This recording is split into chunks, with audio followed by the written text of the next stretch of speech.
Meus pais me processaram por roubar o fundo de aposentadoria deles, era minha bolsa de estudos para a faculdade.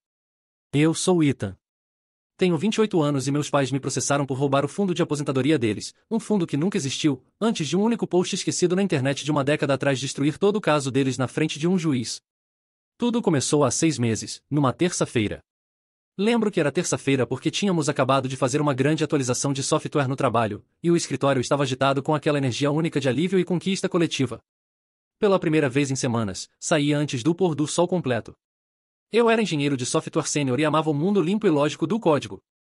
Você escreve um comando, ele é executado. Há regras, há ordem. Era um contraste gritante com o caos confuso que minha vida estava prestes a se tornar. Indo para casa, senti uma sensação profunda e satisfatória de orgulho, um sentimento que eu procurava há uma década. Naquela mesma manhã, havia transferido o pagamento final para minha conta de hipoteca, oficialmente possuindo meu primeiro apartamento, livre e desembaraçado, anos antes do previsto.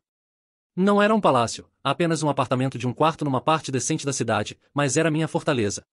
Cada tijolo, cada janela era prova de anos de jantares com miojo, férias perdidas e um foco implacável em um único objetivo, em independência. Independência financeira, emocional, total. Entrei no meu apartamento, o cheiro de tinta fresca e novos começos ainda pairando no ar. Deixei minhas chaves numa tigela de cerâmica perto da porta, um ato pequeno e simples que parecia monumental. Esta era minha tigela, na minha casa. Olhei ao redor para os móveis espalhados, as caixas que ainda não havia desempacotado, e sorri. Eu consegui. Aquela noite seria a minha celebração silenciosa. Nenhum jantar chique, nenhuma festa.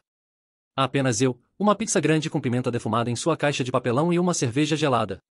Estava sentado no chão, encostado na parede, mexendo no celular quando o interfone do prédio tocou. Era o porteiro com uma carta registrada. Tive que descer e assinar. Imaginei que fosse apenas a escritura definitiva do condado, mas preparado para a pilha, desci as escadas correndo, assinei o bloco eletrônico com uma flor e levei o envelope rígido e de aparência oficial de volta para cima. De volta ao meu apartamento, deslizei para abri-lo com o polegar.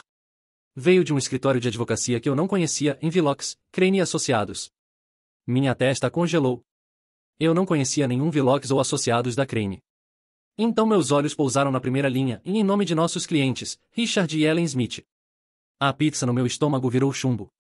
Meus pais. Por que eles estavam usando um escritório de advocacia para entrar em contato comigo? Meus olhos percorreram a página, o jargão jurídico nadando na minha frente, mas certas frases saltaram, afiadas e venenosas, em violação de contrato verbal, enriquecimento sem causa, reembolso imediato de empréstimos estudantis e parentais feitos para seu benefício educacional. Meu coração começou a bater forte e dolorosamente contra minhas costelas. Forcei-me a continuar lendo, com a respiração presa na garganta. A carta listava meticulosamente as amortizações de empréstimos para cada semestre que estive na faculdade, no outono de 2015, primavera de 2016, e assim por diante. Então, no final da página, estava o total. Um número tão monstruoso que parecia impossível, em $154.212 mais juros acumulados. Li o número novamente, convencido de que meus olhos estavam me enganando. Não podia estar certo. Era uma quantia tão grande que poderia engolir todas as minhas economias. Poderia engolir este apartamento. Poderia me engolir. Mas a frase final foi a que realmente parou meu coração. Não era um pedido. Era uma ameaça fria e calculada. O não cumprimento de um plano de pagamento dentro de 30 dias resultará em ação legal para reivindicar bens, incluindo, mas não se limitando a, penhoras de propriedade e penhoras salariais. Penhoras salariais. Penhoras de propriedade. Eles estavam vindo atrás da minha casa, a casa que eu acabará de pagar. Estavam vindo atrás do meu salário, o que eu trabalhei tão duro para ganhar. Afundei de volta na parede, a carta tremendo na minha mão. O mundo inclinou em seu eixo. Isso não era um mal-entendido. A formalidade, a linguagem jurídica. O ultimato de 30 dias, isso era uma declaração de guerra. Meus próprios pais, as duas pessoas que deveriam ser meus defensores mais ferrenhos, acabaram de apontar uma bazuca financeira para minha cabeça e estavam ameaçando puxar o gatilho. Sentei ali por o que pareceram horas, a pizza esfriando, a cerveja esquentando. O silêncio da minha nova casa vazia não era mais pacífico. Era sufocante, preenchido com uma única pergunta gritante: por quê? O passado revelado. Para entender o choque devastador daquela carta, você tem que entender a história que meus pais criaram para mim, aquela em que acreditei sem questionar por 10 anos. Era uma história do sacrifício deles, meu comprometimento e nosso esforço coletivo. Era também uma mentira completa e absoluta. Vamos voltar uma década. Eu tinha 18 anos e todo o meu mundo girava em torno de um único objetivo brilhante, a Universidade de Stanford. Não era apenas uma questão de prestígio. Eu havia lido sobre o programa de engenharia, os professores e a cultura de inovação. Parecia a minha meca. Coloquei cada gota do meu ser na minha redação. Sacrifiquei fins de semana para me preparar para o SAT. Abri mão de festas para fazer minha lição de casa de AP e escrevi minha carta de entrada com meu coração. Lembro do dia em que a carta de aceitação chegou. Era um envelope grosso e pesado, um bom presságio. Minhas mãos estavam tremendo quando o abri na garagem. A primeira palavra que vi foi parabéns, e um som de pura e genuína alegria saiu da minha garganta. Corri para dentro, balançando a carta como uma bandeira da vitória. Entrei. Mãe, pai, entrei. Stanford. A reação foi abafada. Foi a primeira bandeira vermelha, mas eu estava com muita adrenalina para perceber. Minha mãe, Ellen, estava arrumando flores na mesa central. Ela olhou para cima, com um sorriso forçado e tenso no rosto. Ah, querido, isso é maravilhoso. Meu pai, Richard, estava em sua mesa no canto pagando contas. Ele tirou os óculos de leitura e esfregou a ponta do nariz, um gesto que, mais tarde, descobri que significa estresse ou cálculo. Bem, filho, ele disse, com voz pesada, isso é uma grande conquista, mas precisamos ser realistas. A carta menciona um pacote generoso de ajuda financeira, eu disse, minha empolgação começando a se transformar em confusão. Eles estão oferecendo uma grande bolsa de estudos. Foi então que me sentaram à mesa da cozinha para o que chamaram de dose de realidade. Meu pai pegou um bloco de notas amarelo e uma calculadora. Ok, vamos analisar isso, ele começou. Começou a rabiscar números, falando sobre mensalidades, mas depois adicionou quarto e comida, taxas de seguro-saúde, custos de viagem para férias, livros, materiais. Ele inflou todos os custos possíveis, criando uma montanha assustadora de despesas. Olha, Ethan, minha mãe disse, pondo a mão na minha. Sua mão estava fria. Seu toque era gentil, mas suas palavras eram um punhal. A bolsa é maravilhosa, uma verdadeira honra, mas é uma bolsa parcial. Cobre uma boa parte, mas ainda há uma lacuna enorme, uma lacuna que simplesmente não podemos preencher. Olhei para os números no bloco de notas. Pareciam impossivelmente altos. Mas vocês têm certeza? Eu gaguejei. Talvez possamos conseguir empréstimos. Não queremos sobrecarregar você com esse tipo de dívida, querido, disse meu pai, balançando a cabeça com um ar paternal de sabedoria. Isso deixaria você incapacitado por décadas. E não podemos ser fiadores. Nosso crédito não é bom o suficiente para um empréstimo desse tamanho. Outra mentira. A Universidade Estadual aqui, ele continuou, batendo a caneta na mesa, é uma excelente escola de engenharia. Você pode morar em casa. Podemos ajudar, cuidar da papelada, talvez fazer alguns empréstimos pequenos e gerenciáveis em nosso nome para facilitar as coisas. Seremos uma equipe. Vamos ajudá-lo a superar isso. Senti o sonho morrer ali mesmo na mesa da cozinha. Foi uma morte silenciosa e dolorosa. Eu não estava apenas desapontado, estava envergonhado. Senti como se tivesse falhado. Havia entrado na melhor escola, mas não era bom o suficiente para ganhar a bolsa integral. Havia colocado meus pais nesta posição difícil e embaraçosa. Eu era um fracasso. Ok, sussurrei, meus olhos na mesa. Ok. A escola pública é ótima. Acreditei neles. Eu tinha 18 anos. Eles eram meus pais. Por que diabos mentiriam sobre algo assim? O segundo ato de sua peça começou alguns meses depois. Meu irmão mais velho, David. Era um cara legal, mas não era acadêmico. Passou pelo ensino médio com notas B e C. Uma noite, meus pais convocaram uma reunião de família. Com rostos radiantes, temos notícias incríveis, minha mãe anunciou. David foi aceito numa universidade particular de prestígio na Costa Leste. Fiquei chocado. Espera, o quê? Pensei que não podíamos pagar escolas caras. Meu pai estufou o peito. Bem, sua mãe e eu fizemos um planejamento financeiro criativo. Decidimos fazer um investimento significativo no futuro do David. Isso significará muito sacrifício para nós. Teremos que adiar a aposentadoria, talvez reduzir o tamanho da casa mais tarde, mas ele merece o melhor começo possível. A hipocrisia era de tirar o fôlego. Eles podiam financiar uma educação privada completa para ele, mas meu sonho de Stanford era um luxo impossível. Olhei para David. Ele estava olhando para os sapatos, com um leve rubor nas bochechas. Ele sabia. Mesmo assim, ele sabia que estava errado, mas não disse nada. Ele pegou o presente que foi construído sobre as cinzas do meu sonho. Os próximos 4 anos foram difíceis. Me matriculei na universidade estadual local. Para economizar dinheiro, morei em casa, no quarto da minha infância. Minha vida era um ciclo monótono de aulas, lição de casa e trabalho. Consegui um emprego limpando mesas num lanchonete ceboso. O cheiro de café velho e cebola frita grudava nas minhas roupas. Nos fins de semana, trabalhava num depósito, empilhando caixas pesadas, meus músculos doendo. Chegava em casa exausto muito depois de meus pais estarem dormindo e me forçava a estudar para provas de engenharia. As ligações e mensagens do David eram constantes. Ele reclamava da comida do dormitório. Me contava sobre a viagem de esqui da fraternidade para Vermont. Mandava fotos das férias de primavera em Cancún. Ele estava vivenciando a experiência universitária por excelência, financiada pelo grande sacrifício dos meus pais. O ressentimento era uma pílula amarga que eu engolia todos os dias, mas o canalizei. O usei como combustível. Prometi a mim mesmo que trabalharia duro, me tornaria tão bem-sucedido que nunca precisaria da ajuda de ninguém novamente. E foi isso que fiz. Me formei como primeiro da turma. Consegui um ótimo emprego. Fui promovido, depois outra vez. Era meticuloso com meu dinheiro, economizando cada dólar que podia. Comprar aquele apartamento não foi apenas uma transação financeira.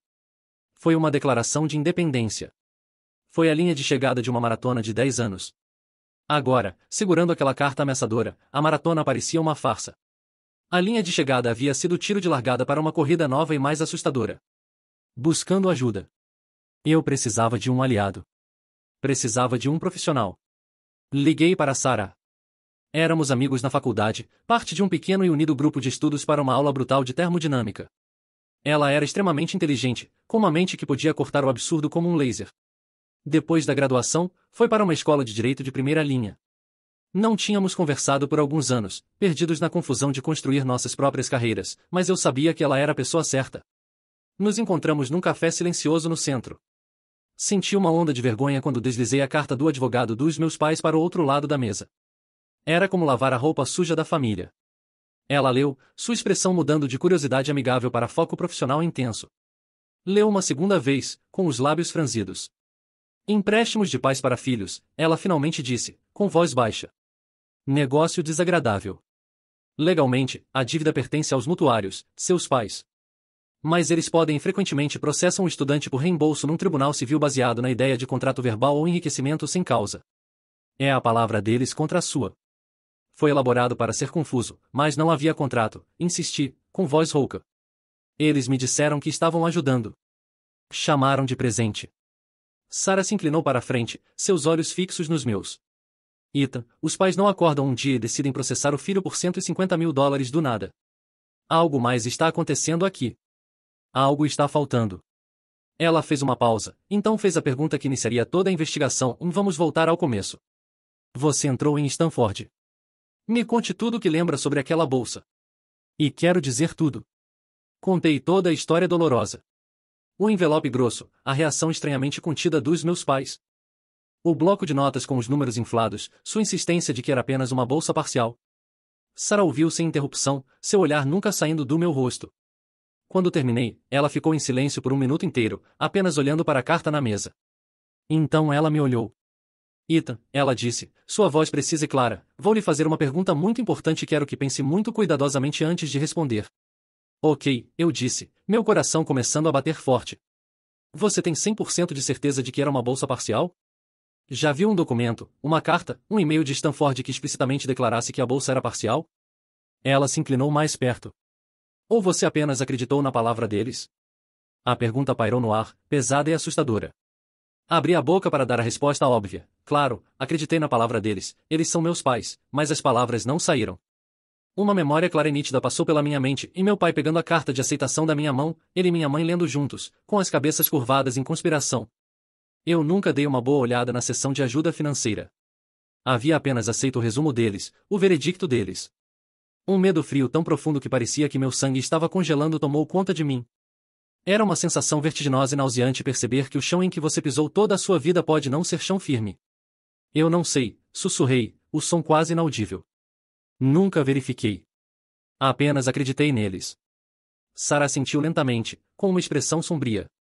Então, ela disse, tocando a carta do advogado, isso não é a batalha real. Isso é um sintoma. A batalha real é descobrir o que eles têm escondido de você por 10 anos. E precisamos descobrir agora. A investigação. Os dias após meu encontro com Sarah foram marcados por uma nova energia nervosa.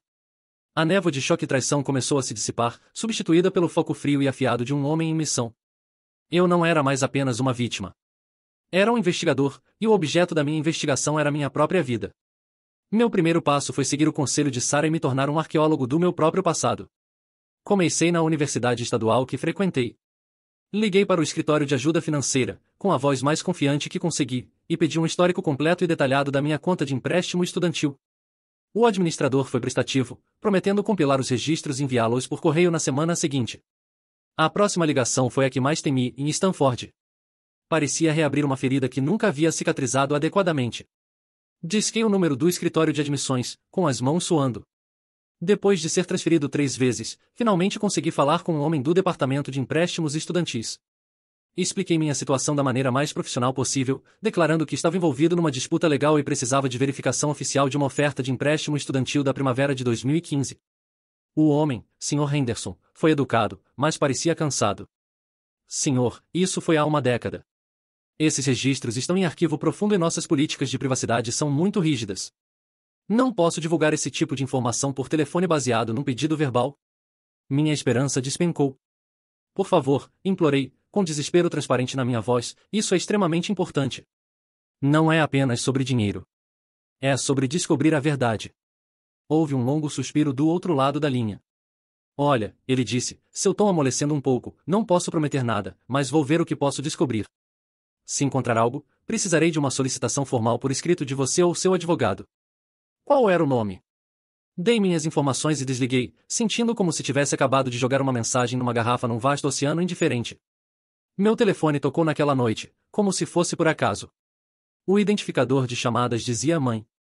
Meu polegar pairou sobre o botão de recusar, mas uma curiosidade mórbida me fez atender. A voz dela era como mel morno, uma doçura quente que agora disparava alarmes na minha cabeça. Ethan, querido, seu pai e eu estamos fora de nós. Toda essa história com os advogados é apenas um terrível mal-entendido. Eles foram muito agressivos. Por que você não vem jantar amanhã? Há apenas nós 3. Podemos resolver tudo isso como família. A parte de mim que ainda era aquele garoto de 18 anos desesperado por aprovação deles queria dizer sim. Queria que esse pesadelo fosse um simples mal-entendido. Mas a voz de Sarah era uma barreira de aço na minha mente e eles não estão do seu lado. Toda interação é um cálculo. Não acho que seja uma boa ideia, mãe, eu disse, minha voz monótona. Não seja ridículo, ela disse alegremente, seu tom inabalável. Nós te amamos. Sentimos sua falta. Vou fazer seu assado favorito. Por favor, Ethan. Isso significaria o mundo para seu pai. Contra todos os meus instintos, concordei. Disse a mim mesmo que era uma missão de reconhecimento. Iria, observaria e não daria nada para eles.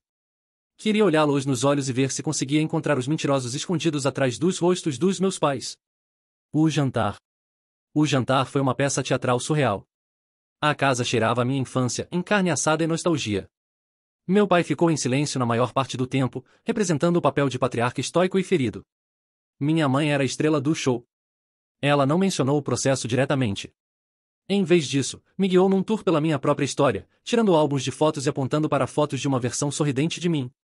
Olha como éramos felizes, ela disse, com os olhos cheios de lágrimas perfeitamente cronometradas. Só quero voltar a isso. Não estamos ficando mais jovens, Ethan.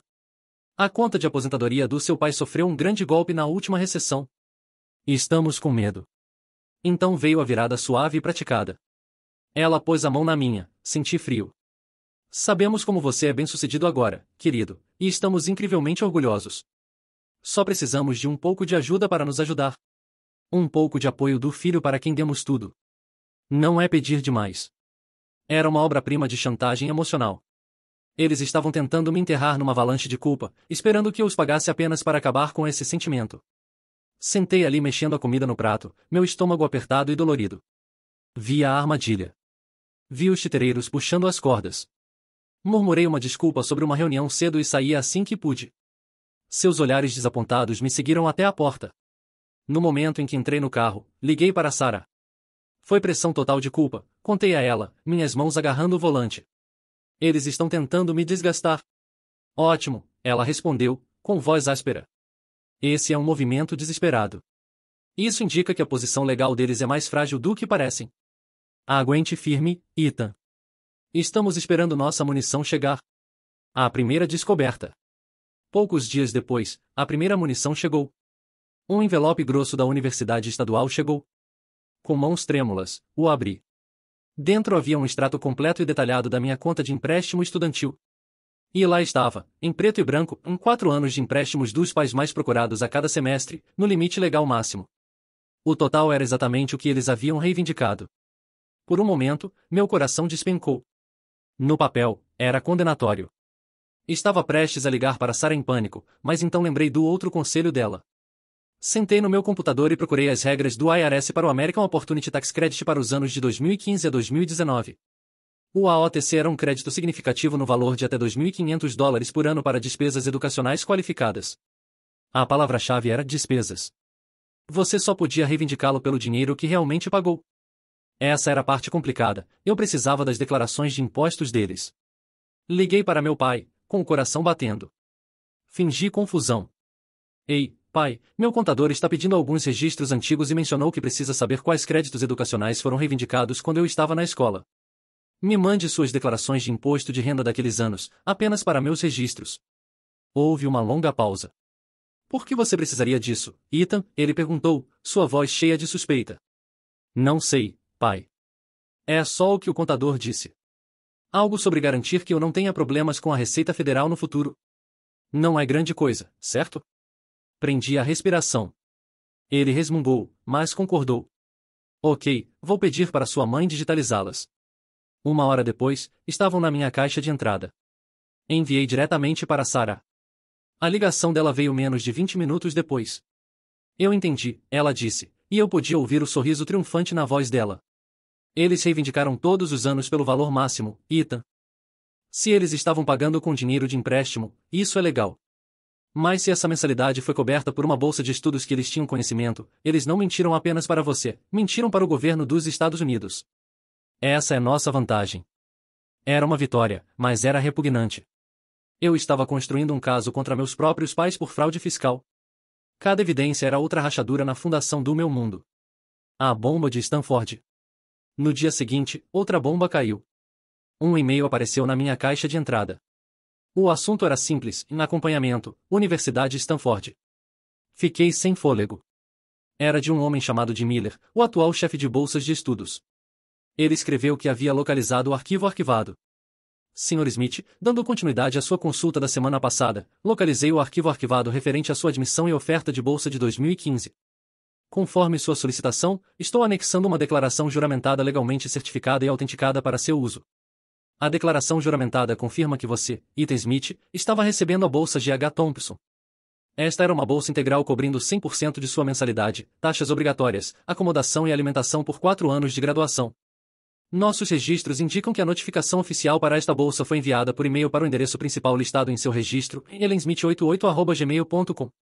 Espero que esta informação seja útil. Desejamos-lhe o melhor na resolução de seu problema.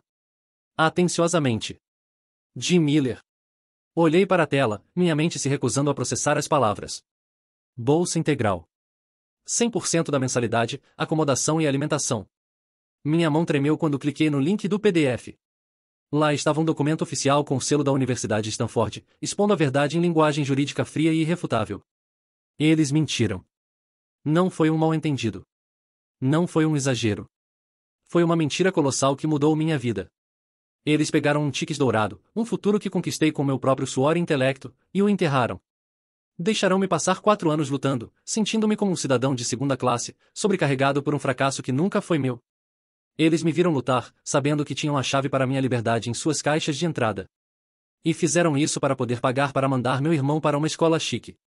E então, 1 década depois que a decepção deles foi completa, tiveram a audácia absoluta de me processar pelo dinheiro que a bolsa havia economizado para eles. A tristeza que sentia há meses evaporou. A confusão desapareceu. No lugar delas, surgiu um sentimento que nunca havia experimentado antes, uma raiva pura, fria e dura como diamante. Não se tratava mais de defender meu apartamento ou meu salário. Tratava-se de recuperar um passado roubado. Tratava-se de justiça para o garoto de 18 anos que eles haviam traído. Peguei meu telefone, minha mão perfeitamente firme. Sarah, eu disse quando ela atendeu, eu entendi. Prova irrefutável. Houve uma breve pausa. Ótimo, ela disse, sua voz sombria e pronta. Agora paramos de nos defender. Agora atacamos. A contraofensiva. Armado com a declaração de Stanford, senti uma onda inicial de poder justificado. Imaginei ir ao tribunal, apresentar o documento e ver o caso dos meus pais se transformar em pó. A verdade estava do meu lado, a vitória parecia inevitável. Mas o sistema legal, aprendi rapidamente, não é uma máquina da verdade. É um triturador, e o advogado dos meus pais era especialista em alimentá-lo com bobagens.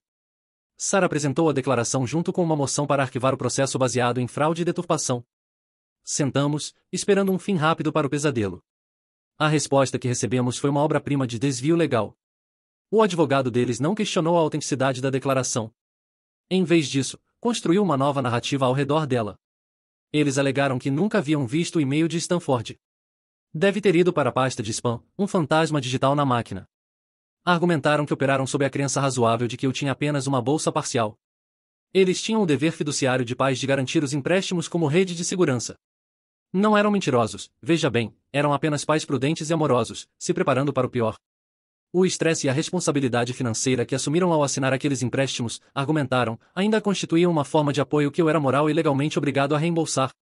Era ousado. Era absurdo. E funcionou. O juiz, um homem cansado que provavelmente já havia visto todo tipo de drama familiar, negou nossa moção de arquivamento. Decidiu que a questão do conhecimento e intenção dos meus pais era uma questão de fato que precisava ser decidida em tribunal. A notícia foi um soco no estômago. A linha de chegada que havia imaginado desapareceu, substituída por uma estrada longa, escura e cara. A confiança que sentia foi substituída por um medo crescente e insidioso. O processo não estava apenas continuando. Estava se espalhando. Foi quando minha própria tempestade pessoal começou. A tempestade pessoal. O estresse era uma febre baixa constante. Era a primeira coisa em que pensava quando acordava e a última coisa em que pensava antes de adormecer agitado. Meu trabalho, que costumava ser meu santuário de lógica e ordem, se tornou uma luta. Olhava para as linhas de código, mas minha mente estava num tribunal, imaginando minha mãe no banco das testemunhas. Comecei a perder peso. Meus amigos me diziam que eu parecia cansado, abatido. Meu apartamento, meu símbolo de independência, começou a parecer uma gaiola. As contas legais do escritório de Sarah estavam se acumulando na minha mesa de centro, um monumento a quanto estava me custando. Estava queimando minhas economias para me defender de uma mentira. A ironia era tão amarga que parecia venenosa. Uma noite, cheguei ao meu limite.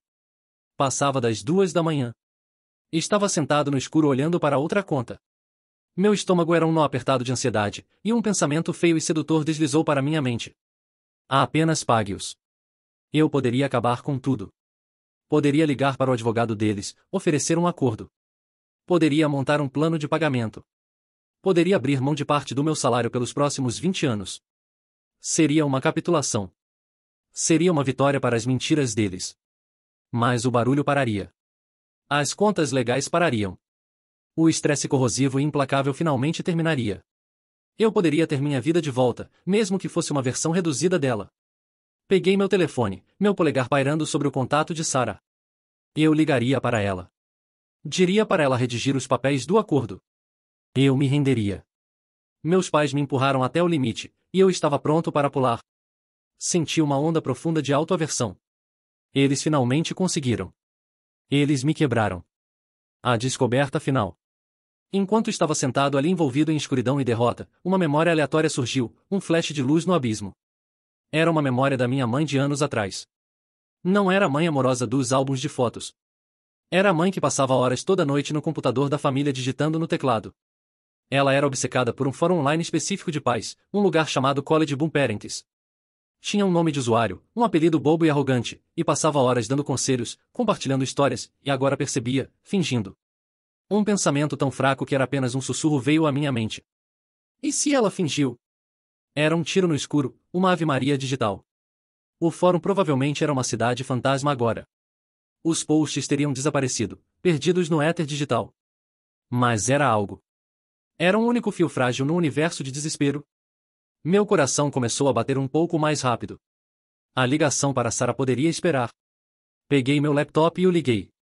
Meus dedos, desarranjados com uma estranha mistura de esperança e desespero, digitaram o nome do fórum na barra de busca. Ainda estava lá, um fóssil digital de uma era anterior da internet.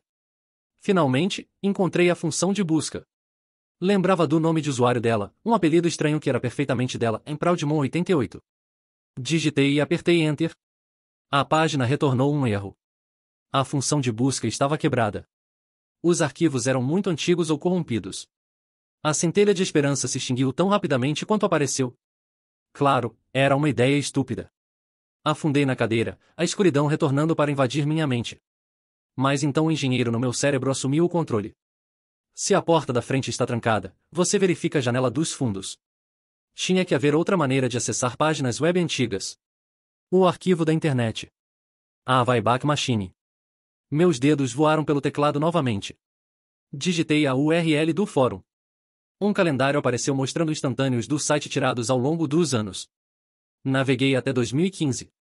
Cliquei em abril, o mês em que teria recebido a carta de Stanford. Escolhi uma data. 28 de abril, e prendi a respiração. A página carregou com lentidão agonizante, um fantasma da era de escada. Era um instantâneo do fórum daquele dia exato. Comecei a rolar a tela, meus olhos ardendo com o brilho da tela, procurando por aquele nome de usuário. Página após página, tópico após tópico. Pais preocupados com notas do SAT. Pais discutindo sobre itens essenciais para dormitório. Era um mar de conversas digitais. As horas passaram. O relógio na minha tela marcava mais de 3 da manhã. Meu corpo doía. Meus olhos pareciam lixa. Estava prestes a desistir, a finalmente me afogar em exaustão e derrota. E então vi. Estava escondido num subfórum titulado Admissões para Faculdades, o bom, o mau e o feio. Era um tópico. O título do tópico era Vitória Inesperada. O nome de usuário ao lado era Proudmon88. Minha respiração ficou presa na garganta. Meu coração estava batendo forte contra minhas costelas. Parecia que o mundo havia parado de girar. Com minha mão trêmula, cliquei no tópico. O post era curto, apenas algumas frases. Li as palavras e toda a fundação do caso dos meus pais, todo o universo das mentiras deles, desmoronou em 1 milhão de pedaços. O julgamento. A atmosfera no tribunal no dia do julgamento era sufocante. Era uma sala pequena com painéis de madeira que cheirava a papel velho e ar-condicionado antigo. Sentei ao lado de Sarah, meu terno parecia uma fantasia. Do outro lado do corredor, minha família estava reunida como uma delegação hostil. Minha mãe, Ellen, estava vestida num terno bege conservador, o retrato de uma mãe em luto. Meu pai, Richard, estava sentado ereto, seu rosto uma máscara de pedra. E atrás deles, meu irmão David, parecendo pálido e doente, evitando meus olhos. O advogado deles, Thompson, era um tubarão num terno de $1000. Ele foi primeiro, e sua declaração de abertura foi uma sinfonia de manipulação. Descreveu meus pais como pessoas simples e trabalhadoras que hipotecaram seu futuro pelos filhos. Usou palavras como sacrifício, devoção e o sonho americano. Essas são pessoas boas, ele disse, sua voz ecoando com falsa sinceridade.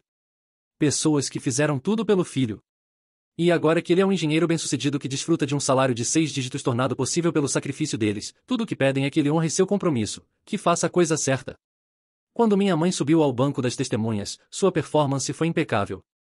Ela chorou suavemente enquanto Thompson a conduziu através de uma série de perguntas sobre suas dificuldades financeiras. Falou sobre noites sem dormir, cortando cupons, sobre o peso esmagador dos empréstimos que fizeram por mim. Nunca quisemos nada disso, ela sussurrou, limpando os olhos com um lenço perfeitamente dobrado. Só queríamos que ele reconhecesse o que fizemos. Demos a ele seu futuro, e ele nos deixou sem nada. Por horas, foi devastadoramente eficaz. Eu podia sentir a simpatia do juiz se voltando para ela. Senti meu próprio caso, minha própria verdade, se transformando em areia e escorregando pelos meus dedos. Então foi nossa vez. A abordagem de Sarah foi um contraste gritante. Ela era calma, precisa e cirúrgica. Me chamou ao banco das testemunhas e me fez contar minha versão dos eventos. Meu sonho de Stanford, o choque da dose de realidade dos meus pais na mesa da cozinha, e meus 4 anos de trabalho duro na universidade estadual enquanto trabalhava 2 empregos. O interrogatório de Thompson foi planejado para matar. Sr. Smith, ele começou, sua voz transbordando desdém. Está realmente pedindo a este tribunal para acreditar que um homem de sua óbvia inteligência, um engenheiro, nada menos, nunca pensou em verificar independentemente a oferta financeira mais importante de sua vida jovem? Simplesmente aceitou cegamente a versão dos seus pais dos eventos? Sim, eu disse, minha voz clara e firme, olhando diretamente para o juiz. Porque eles eram meus pais e eu confiava neles. Uma forma muito conveniente de confiança, Thompson zombou antes de se sentar. Depois que desci, Sarah se aproximou do tribunal. Muito bem, ela disse, sua voz comandando a atenção da sala. Os requerentes construíram todo o caso deles baseado em supostos mal-entendidos e memórias. Alegam que nunca viram um e-mail, que agiram de boa fé. Gostaríamos agora de apresentar evidências que provarão, sem sombra de dúvida, que isso não foi um mal-entendido. Foi uma deturpação deliberada, calculada e documentada. Um monitor grande voltado para o juiz e o banco das testemunhas piscou e ganhou vida. Estou apresentando, Sarah disse, uma foto com carimbo de data e hora certificada do arquivo da internet tirada em 28 de abril de 2015. A página é de um fórum público na internet conhecido como College Boom Parents. Vi a mão da minha mãe voar para suas pérolas. A cor desapareceu do seu rosto. Meu pai lançou-lhe um olhar de fúria pura e genuína. O post em questão é de um usuário chamado Proudmon88, Sarah continuou, sua voz como aço. Sra. Smith, pode, por favor, confirmar ao tribunal que este era seu nome de usuário naquele fórum? Minha mãe olhou para ela, muda. O advogado dela se levantou num salto. Objeção. Relevância. Isso é uma expedição de pesca. É a evidência mais relevante em todo este caso, meritíssimo, Sarah retrucou. Vai diretamente ao conhecimento e intenção da requerente.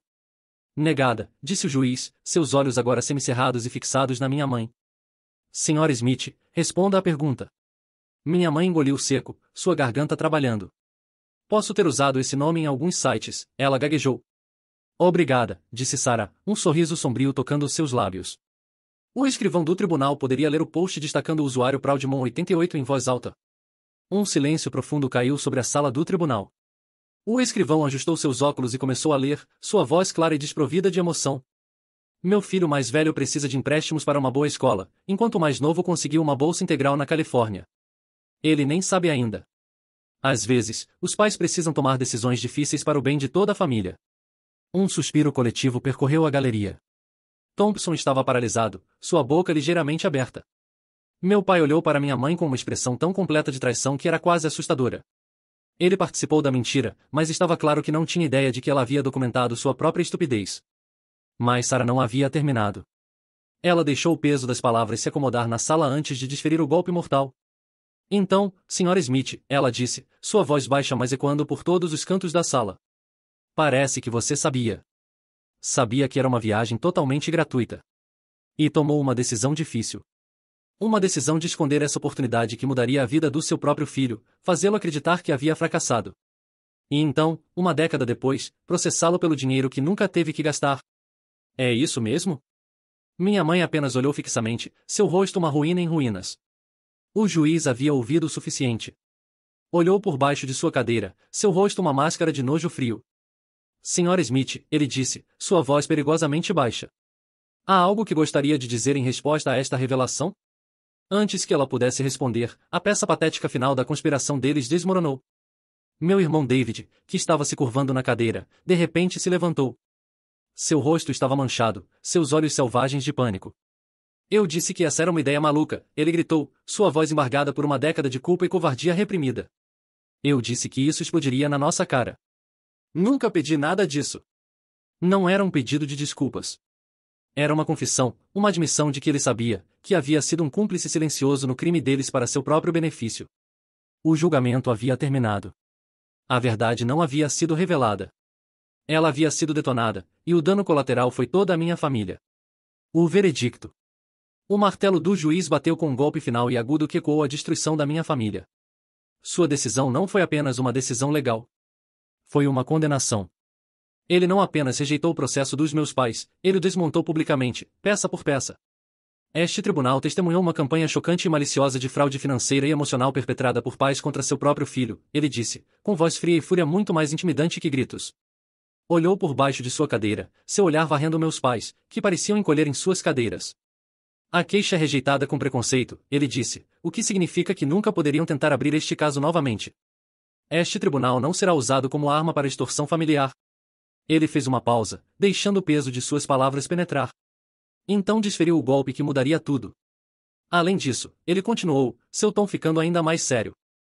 Baseado na evidência clara de deturpação no testemunho do réu e nas admissões documentadas de fraude da requerente, estou encaminhando toda esta questão para a Receita Federal para investigação de fraude fiscal e para o Ministério Público para revisão de possíveis acusações criminais, incluindo conspiração e fraude. Minha mãe fez um pequeno som de sufocamento. Meu pai, que manteve uma fachada estoica o tempo todo, finalmente cedeu. Desabou em sua cadeira, seu rosto pálido, parecendo um homem que acabará de ver seu mundo inteiro queimar em cinzas.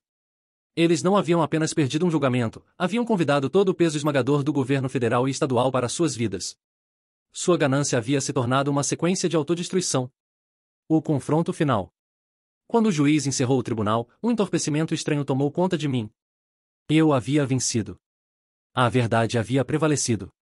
Mas não havia euforia, nenhum soco triunfante, apenas um vasto silêncio vazio onde minha família costumava estar. Sarah pôs uma mão consoladora no meu ombro. Você conseguiu, Ethan, ela disse suavemente. Você os enfrentou e venceu. Eu só conseguia concordar. As palavras ficaram presas na minha garganta. Recolhemos nossos papéis e saímos para o longo e estéril corredor do tribunal. E lá estavam eles, esperando, uma imagem quebrada e hostil. Meu pai foi o primeiro a falar, sua voz um sussurro irregular. Você nos arruinou, ele sibilou, seus olhos queimando com fogo odioso. Está feliz agora? Arrastou sua própria família pela lama e destruiu tudo. Minha mãe estava ao lado dele, seu rosto torcido numa máscara de veneno puro. Sua fachada maternal suave havia desaparecido, substituída pela realidade feia por baixo. Nós te demos a vida, ela cuspiu. Sacrificamos tudo por você, e você nos paga com essa traição. Você não é meu filho. Por 28 anos, essas palavras teriam sido um tiro certeiro. Elas me teriam jogado numa espiral de culpa, tentando desesperadamente consertar o que havia quebrado, implorando pelo perdão deles. Mas naquele momento, algo dentro de mim era diferente. A parte de mim que ansiava pela aprovação deles, que temia a decepção deles, havia morrido naquele tribunal, substituída por uma certeza silenciosa e inabalável. Olhei para meu pai, o homem fraco que cedeu lugar a um monstro. Olhei para meu irmão, o covarde que se beneficiou da crueldade deles. E olhei para minha mãe, a arquiteta de tudo. Vocês entenderam o oposto, eu disse, minha voz surpreendentemente calma e firme. Eu não destruí esta família. Vocês a destruíram. Olhei diretamente nos olhos da minha mãe. Vocês a destruíram há 10 anos na nossa cozinha quando decidiram que meu futuro era uma mercadoria com a qual podiam negociar. Vocês a destruíram toda vez que mentiram para mim, toda vez que me fizeram sentir como se eu não fosse suficiente. Enquanto escondiam a verdade. Respirei fundo, dizendo as palavras que precisava dizer há uma década, finalmente encontrando uma saída. Meu sucesso não é o plano de aposentadoria de vocês. Minhas conquistas não são suas para reivindicar. E minha vida, eu disse, minha voz diminuindo um pouco, não é propriedade de vocês para controlar. Eu amei as pessoas que pensei que vocês eram, continuei, as palavras tinham um gosto acinzentado, mas elas nunca realmente existiram. Estou cansado de tentar ganhar a aprovação de fantasmas. Segurei o olhar delas por mais um momento, depois virei as costas. Não esperei por uma resposta. Não havia mais nada a dizer. Caminhei por aquele longo corredor, passei pela segurança e detectores de metal em direção às pesadas portas de vidro que levavam ao mundo exterior. Cada passo era uma libertação.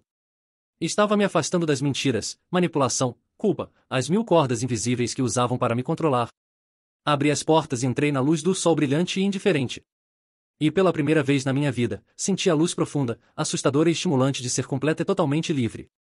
A reconstrução. Os 18 meses que se seguiram ao julgamento não foram um período de comemoração, mas de reconstrução silenciosa e deliberada. Você não pode simplesmente sair de um prédio em ruínas e estar bem. Você tem que varrer os escombros, cuidar das feridas, e então, lenta e cuidadosamente, começar a construir algo novo. Meu primeiro ato de reconstrução foi vender o apartamento. Era um lugar bonito, minha primeira grande conquista, mas estava contaminado.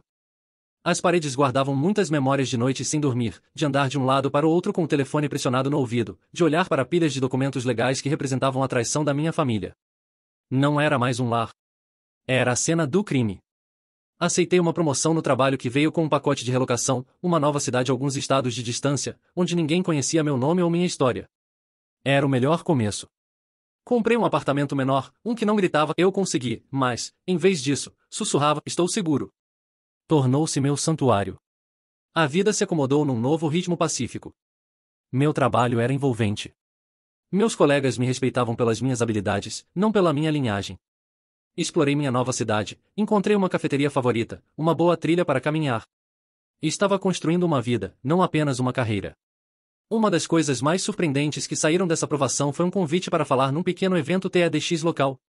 Um jornalista que cobria histórias de tecnologia local havia escrito um artigo sobre meu caso, não focando no drama familiar, mas na maneira inovadora como usei o arquivo da internet como ferramenta de perícia digital para vencer meu caso. Um organizador do evento leu o artigo e entrou em contato. O tema do evento era redefinindo valores. Eles queriam que eu falasse. Estava aterrorizado, mas Sarah me convenceu do contrário. Sua história não é apenas sobre você, Ethan, ela disse. É para todos que já se sentiram pequenos.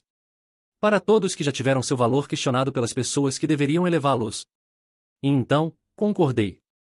Estava naquele pequeno palco sob as luzes brilhantes, meu coração batendo forte, e contei minha história.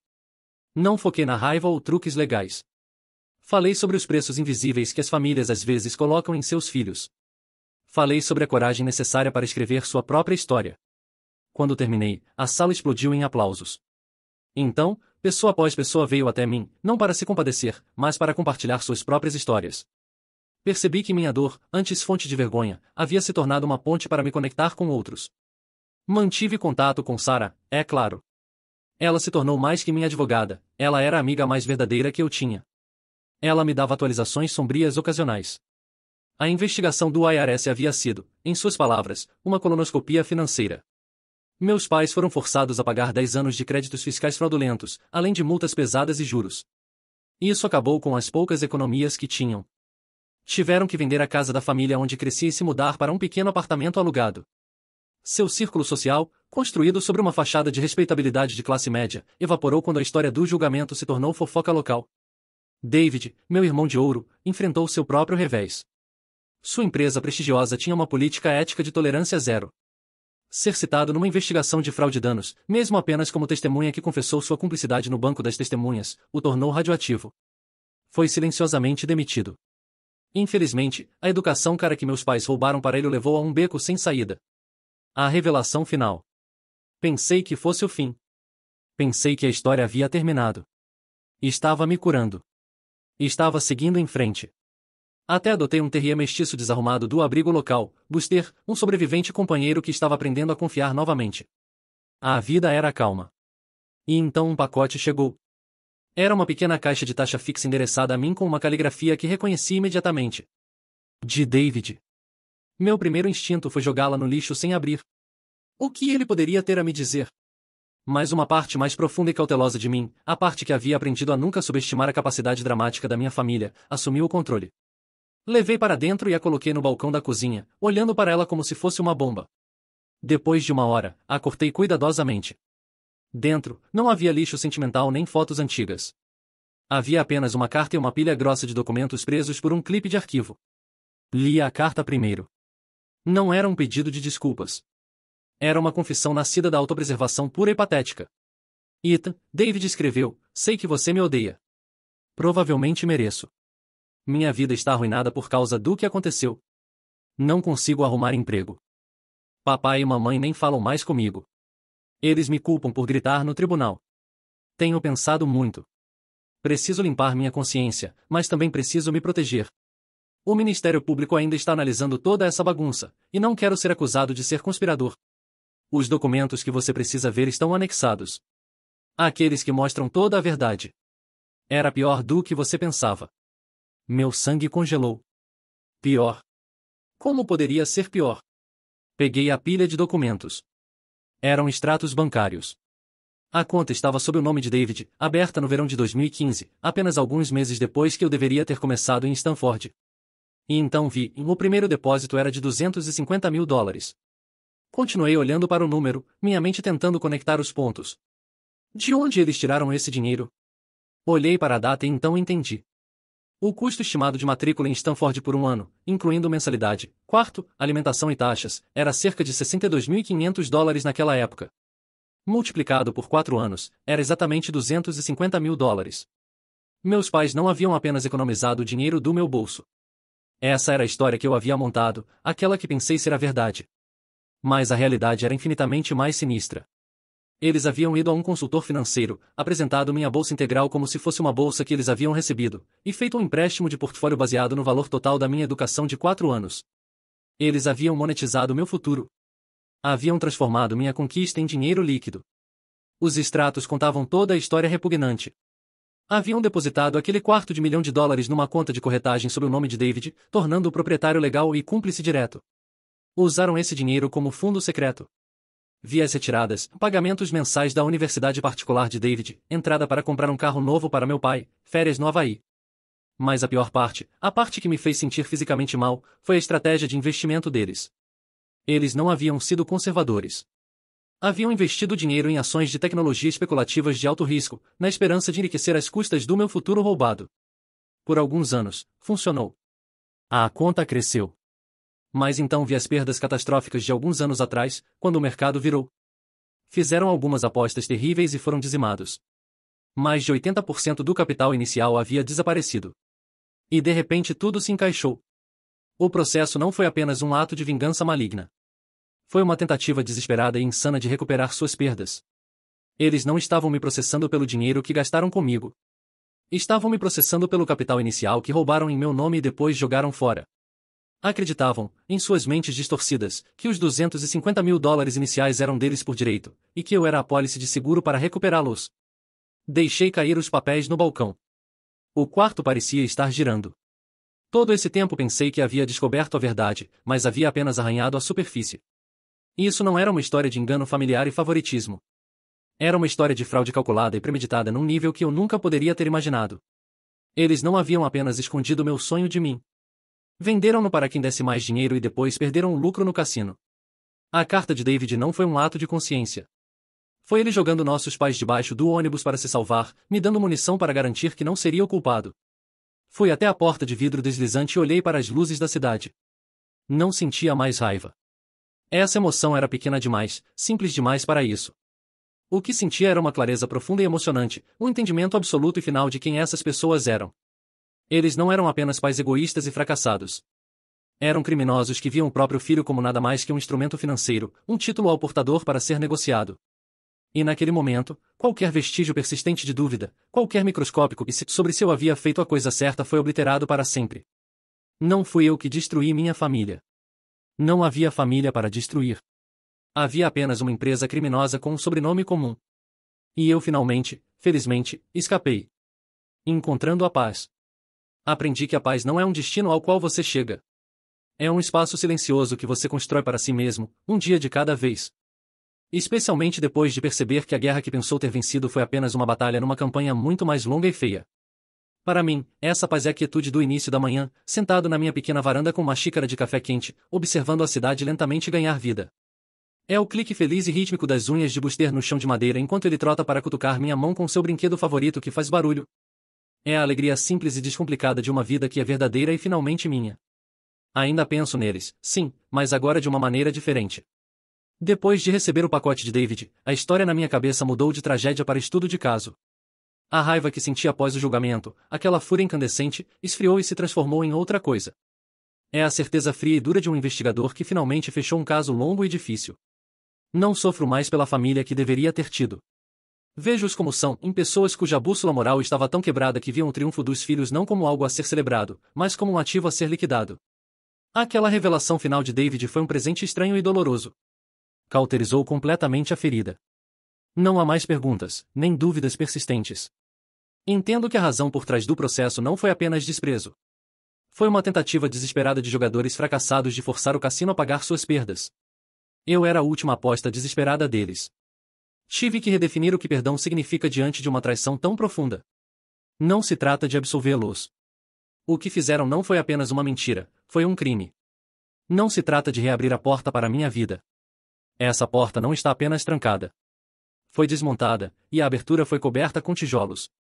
Para mim, perdão foi o ato de aceitar totalmente a verdade, por mais feia que fosse, e então decidir conscientemente que a história deles não seria mais minha história. Trata-se de abrir mão da esperança de que algum dia sentirão remorso, porque pessoas assim não sentem remorso pelo ato, apenas por serem pegos. Perdão é recuperar o poder. Ganância, desespero, caos, isso não pode me afetar aqui. Não sou mais um personagem no drama sombrio e distorcido deles. Sou autor do meu próprio drama, e estou escolhendo escrever uma história de paz. Epílogo. Outro dia, estava desempacotando a última caixa da minha mudança. No fundo, encontrei minha cópia da declaração autenticada de Stanford. Aquele único pedaço de papel que havia sido minha espada e meu escudo. O documento que pensei ser a verdade suprema. Por um momento fugaz, pensei em emoldurá-lo, um troféu da minha maior batalha. Mas então pensei nas declarações bancárias que David havia me enviado. Essa era a verdade real, o capítulo final e feio. E percebi que não queria um troféu daquela guerra na minha parede. Não queria nenhuma lembrança daquela escuridão. Então, olhei para a parede principal da minha sala de estar. Pendurada lá, há uma grande fotografia moldurada que tirei no mês passado. É uma foto de mim e Buster no topo de uma trilha com vista para um vale verde vasto. Estamos ambos um pouco machucados. O sol está forte e estou rindo. Não é o sorriso educado e reservado das minhas velhas fotos de família. É uma risada aberta e desinibida de liberdade pura e inalterada. Peguei a declaração e as cópias das declarações bancárias. Levei-as para a trituradora no meu escritório em casa e as li uma por uma. Vi a verdade sobre os crimes deles se transformando em confete sem sentido. A declaração de Stanford era a história de uma batalha que fui forçado a lutar. As demonstrações financeiras eram a história de um crime que tive sorte de descobrir. Mas aquela fotografia na minha parede? Essa é a história da vida que estou escolhendo viver. Uma vida construída não sobre obrigações ou dívidas, não sobre futuros roubados ou confiança quebrada, mas sobre lealdade, alegria e uma paz que conquistei. Uma manhã pacífica de cada vez.